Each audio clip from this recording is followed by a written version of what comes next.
There's a black powder that costs under $1 that will pull chlorine, lead, pesticides, and hundreds of other toxic compounds directly out of your drinking water. Permanently, not temporarily, not until the filter expires. The powder itself recharges indefinitely in your kitchen oven. It has been doing this job for over 4,000 years, used by ancient sailors to keep water clean across voyages that lasted months, used by physicians before cities had pipes, used by every culture that figured out fire and never abandoned the knowledge, right up until an industry worth $31 billion decided it was better for their revenue if you forgot. They did not suppress this because it failed. That is the thing. They suppressed it because it worked so well that no one could own it, trademark it, or attach a subscription cartridge to it. You cannot patent charred wood. You cannot charge a monthly fee for a backyard fire. And you cannot build a $31 billion industry on something that renews itself every time you turn on your oven. The global water filtration market was valued at $31 billion in 2023. It is projected to reach nearly $60 billion by 2032. Every one of those dollars comes from people paying for a solution to a problem that already has a free answer. And here is the number the industry hopes you never sit with. The World Health Organization estimates that 2.2 billion people worldwide do not have access to safely managed drinking water. 2.2 billion. The solution to that problem fits in a small glass jar. It costs less than a bus ticket, and almost nobody is putting it in those people's hands. I'm not going to tell you this is a new discovery. The ancient Egyptians were using charcoal to purify water around 1550 BC.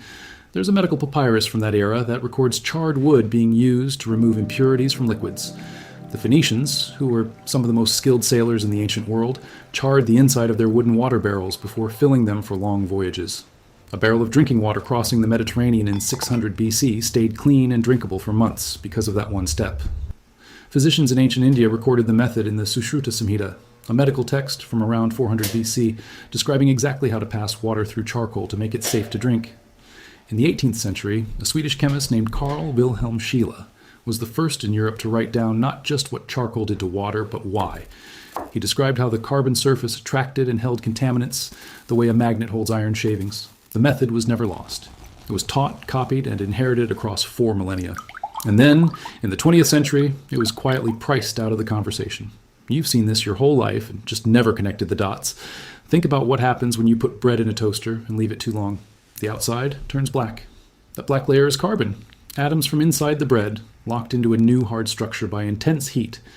Now imagine doing that on purpose to a piece of hardwood, and doing it so completely that the wood becomes almost entirely pure carbon. That is charcoal. And what charcoal does to water is exactly what a lint roller does to a sweater.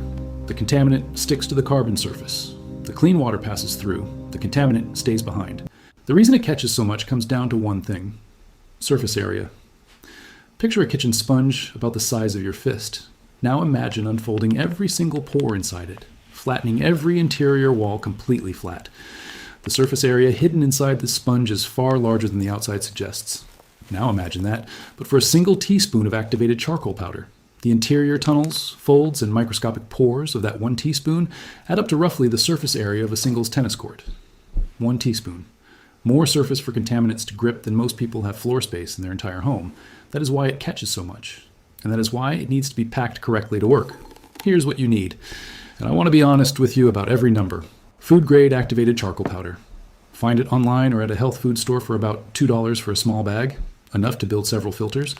The label must say food grade or food safe. That is the only qualification that matters.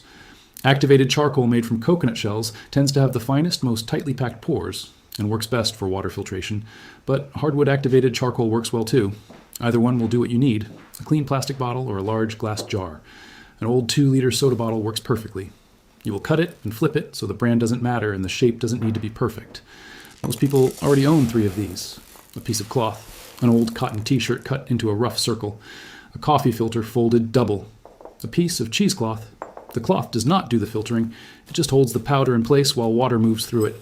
Nothing special required. Fine sand, not beach sand, which carries salt and organic matter.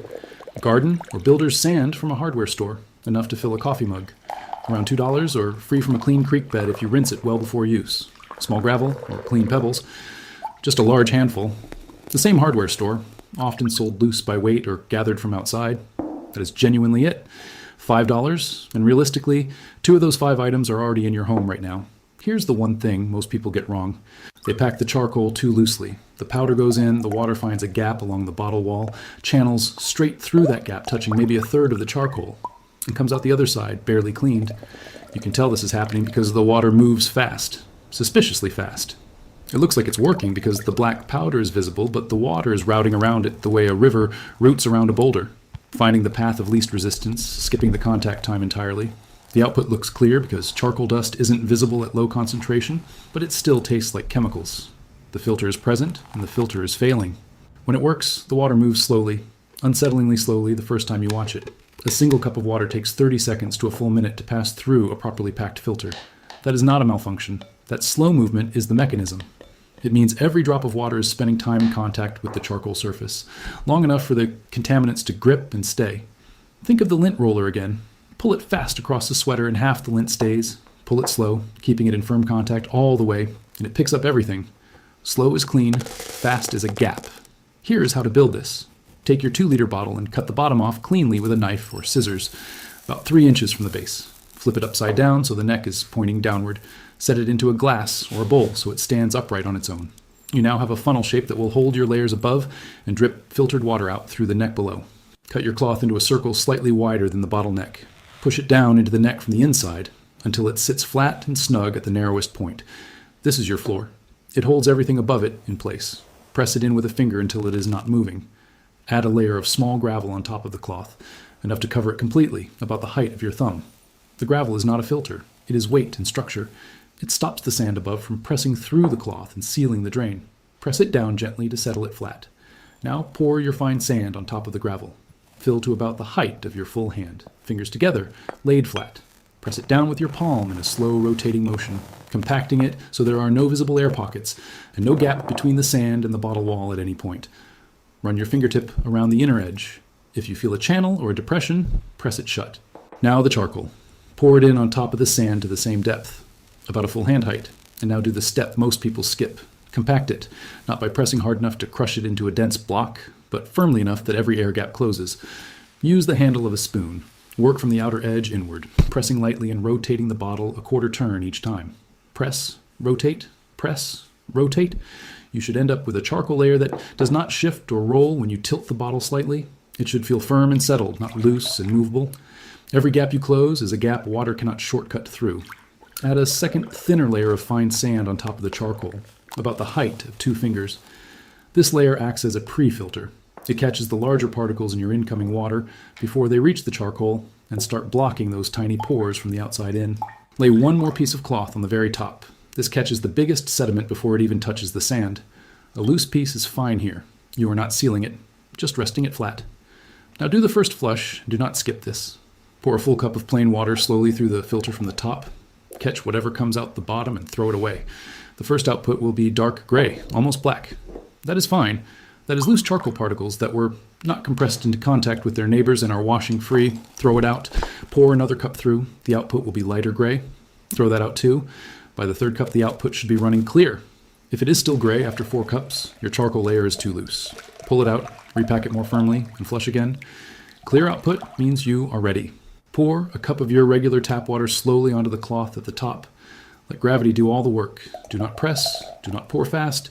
Just let it move through at its own pace. Catch the output in a clean glass. Hold it up to a window. It should be completely clear. Not mostly, not almost. Clear. Now smell it. Tap water from most municipal systems carries a sharp chemical smell from the chlorine used to treat it. That smell should be absent or nearly gone from the glass in your hand. And now taste it. This is the part that surprises people every single time. The difference is not subtle. Water that is passed through a properly packed activated charcoal filter tastes flat, clean, and neutral in a way that water from commercial pitcher filters rarely achieves completely. Because those commercial filter cartridges use a much thinner charcoal layer by design. A thinner layer means a shorter contact time, which means the cartridge appears to need replacement sooner, which means you buy the next cartridge sooner. The filter you just built has a charcoal layer 3 times deeper than a standard commercial cartridge. Now here is the part that changes the economics completely, and the part the filter companies most need you not to know. When this filter has been used for several weeks, when you notice the taste beginning to come back, or the faint chlorine smell returning at the output, the filter has not expired. The charcoal is not worn out. It is full. Every pore has a contaminant molecule sitting in it.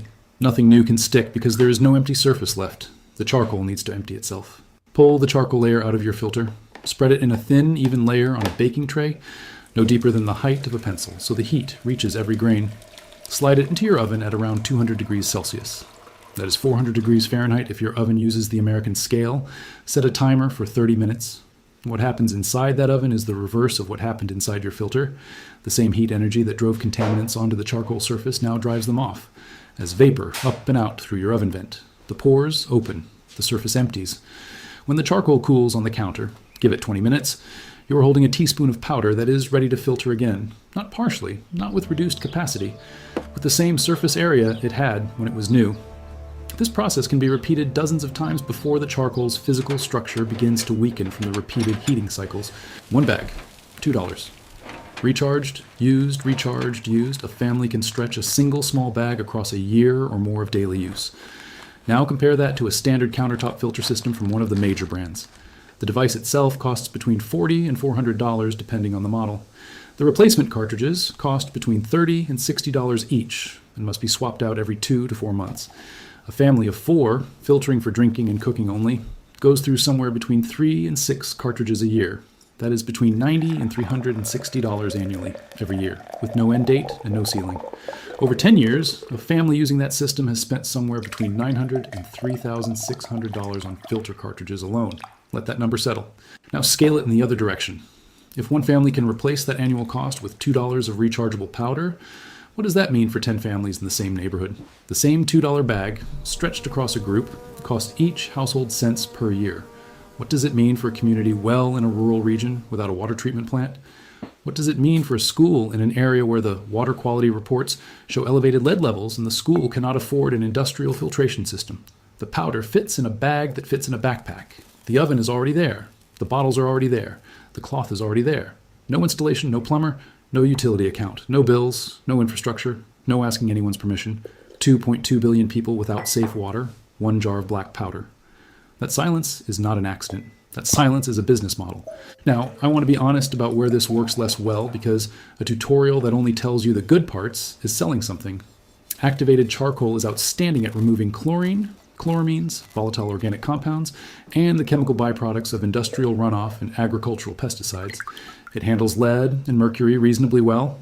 It removes taste, odor, and visible color from water reliably and with no chemical additions. It does not, however, remove dissolved nitrates, the contamination that comes from heavy fertilizer use near agricultural wells, with meaningful effectiveness. It also does not kill or capture bacteria and viruses. If your water source is biologically contaminated, if you are drawing from a river, a pond, a well near livestock, or any source that might carry fecal bacteria, charcoal alone is not sufficient. Boil that water first. The boiling kills the biology. The charcoal then cleans the chemistry. Used together, in that order, they address nearly every concern a household water situation presents. But the order matters. Do not skip the boiling step if you have any reason to believe the source is biologically active. The recharging process also has a ceiling. After many, many cycles, more than most users would reach in a year of ordinary household filtering, the charcoal's microscopic pore structure begins to collapse from the repeated heating and cooling. When that happens, you will notice the taste improvement becoming less pronounced even after a fresh bake cycle. At that point, the charcoal layer needs to be replaced. It costs $2. The bottle, the gravel, the sand, the cloth, the jar, all of it continues unchanged. You're only replacing the one consumable and doing so after a period of use that would have cost you hundreds of dollars in commercial cartridges. There is a water barrel sitting in a museum in Sidon, Lebanon. It was excavated from the ruins of a Phoenician port warehouse. The inside is charred black in a pattern consistent with deliberate burning rather than fire damage. That barrel, or one like it, held drinking water clean across a sea voyage 2,500 years ago, while the sailors aboard it had no word for molecules, no concept of surface area, no laboratory telling them why it worked. They knew it worked because their fathers showed them, and their fathers knew because their grandfathers showed them, and somewhere far back in that chain was the first person who noticed that water stored in a charred container tasted different from water stored in an uncharred one and decided to pay attention. There's a copy of the Sushruta Samhita in the collections of the Wellcome Library in London.